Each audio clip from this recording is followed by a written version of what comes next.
ఇలాంటి బిహేవియర్ మనం చాలా మందిలో చూస్తున్నాం ఈ మధ్యన. కాబోయే ఫియాన్సీని చంపేయడం, లేకపోతే హస్బెండ్ని వైఫ్ చంపడం, వైఫ్ని హస్బెండ్ చంపడం, ఇలాంటివి చాలా చూస్తున్నాం. అసలు ఇలాంటి పరిస్థితి ఎందుకు వస్తుంది? ఎక్కడుంది ప్రాబ్లం? దీని వెనకుండే సైకాలజీ ఏంటి?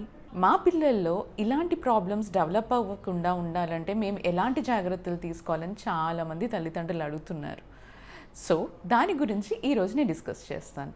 హాయ్, నేను డాక్టర్ శ్రీత, న్యూరోసైకాట్రిస్ట్. ఇలాంటి బిహేవియర్ మెయిన్గా పర్సనాలిటీలో ప్రాబ్లం ఉండడం వల్ల జరుగుతుంది. అంటే స్వభావరీత్యా ప్రాబ్లం ఉండడం వల్ల. స్వభావరీత్యా వాళ్ళలో ఎక్కువగా ల్యాక్ ఆఫ్ ఎమోషనల్ కంట్రోల్, అంటే ఎమోషన్స్ని కంట్రోల్ చేసుకోలేకపోవడం. ఒక్కసారిగా యాంగర్, లేకపోతే ఒక్కసారిగా విపరీతమైన కోపం కానీ, ఆ కోపం వల్ల వచ్చే కాన్సిక్వెన్సెస్ వాళ్ళకి తెలియకపోవడం వల్ల కానీ ఇది జరిగే అవకాశం ఉంటుంది. రెండో క్వాలిటీ వచ్చేసి మ్యానిపులేటివ్ బిహేవియర్.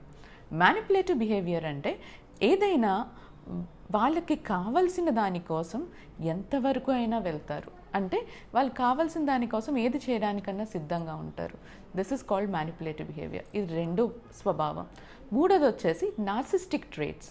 నార్సిస్టిక్ ట్రేట్స్ అంటే వాళ్ళకి వాళ్ళ సెల్ఫ్ అంతే వాళ్ళకి important, and rest of the things వాళ్ళకి ఇంపార్టెంట్ లేదు.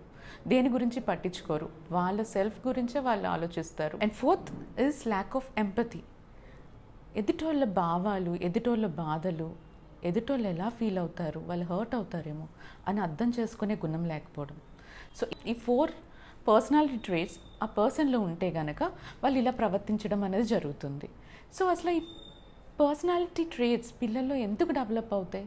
అసలు మనుషుల్లో ఇలాంటి పర్సనాలిటీ ట్రేట్స్ డెవలప్ అవ్వడానికి కారణాలు ఏంటి అని ఆలోచిస్తున్నారా?